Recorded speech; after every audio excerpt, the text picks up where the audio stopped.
Hello everyone. Today we're gonna talk about another vintage lens. We're gonna talk about the Jupiter 9. The Jupiter 9 is based on a Carl Zeiss Sonar design, which began the production after the Second World War when the Soviet Union had got their hands on the Carl Zeiss factory, machinery and blueprints and everything. So they started to make these kinds of lenses in their own name. During the full production of this lens, it was made in 3 different factories: the KMZ, Elsa's and the Arsenal factories. Elsa's is probably completely wrongly pronounced, but never mind. Early version of this lens was made in polished aluminum, while the newer versions was black. The earlier versions are slightly more expensive than the newer ones. You could probably find this lens for around $200 and upwards. It's an 85mm lens with the largest aperture at 2 and the smallest one at 16. It has 15 aperture blades and 7 elements in 3 groups. The weight of the lens is 318 grams. My copy of this lens has an M42 mount, but this lens has been made with many different mounts during the years, like M39, Leica M39, Practica mounts and Contax mounts and maybe some others. The most common ones are however the M42. The closest focusing distance that this lens has is 80 cm. If you want to add a filter on this lens, you need a 49mm filter.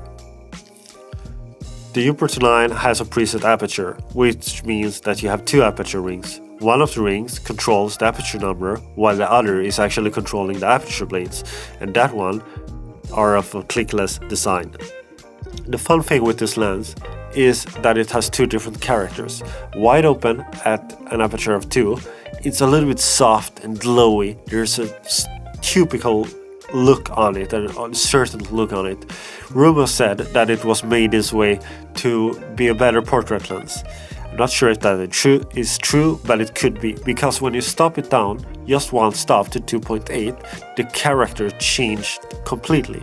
All of a sudden, that glowiness is disappearing and the contrasting is increasing and the sharpness is getting better.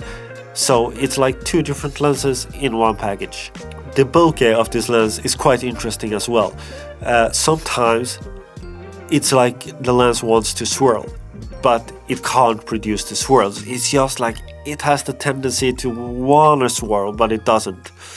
In other situation, the bokeh is creamy and soft and just like very nice and soft. Other situation, especially with highlights in the background, it almost produce what is called soap bubble bokeh, but it really doesn't produce that distinct soap bubble bokeh like many other lenses does. It's just like it has a small tendency of that. What's nice with the bokeh is that you have all those 15 blades, which means like even if you stop it down to 2.8 to 4, even lower than that, the bokeh is still round and nice. The only difference is that the bokeh is getting smaller and smaller the more you stop it down. This is a lens that in some situations give you low contrast and hazy images, especially if you don't using a sun hood, and that could be something that you could eliminate with using a hood, but it could also be something that you could use to create what you want to create in your images and what you have in mind for your creativity. So this is a lens that has many different characters, and there are different ways to use this lens in order to produce the kind of image that you want to do, which is a nice thing. Another thing that I like with this lens is that it holds a small size, especially when you compare it to some other 85mm lenses that are really big, and I'm especially thinking about the Helios 40, which is a behemoth in comparison. So size, build quality and everything is just like perfect. If we're gonna talk some of the build quality, well, it's a Russian or it's a Soviet made lens. They are built like tanks. It's all metal construction, it's hard, it's solid, and yeah, that's it. There's nothing to complain about when it comes to build quality. Overall, it's a nice lens to use. It's fun to use it. It has a certain character like so many of the vintage lenses has. But this, my friends, is one of those iconic vintage lenses that you kind of have to try if you are into the vintage lenses.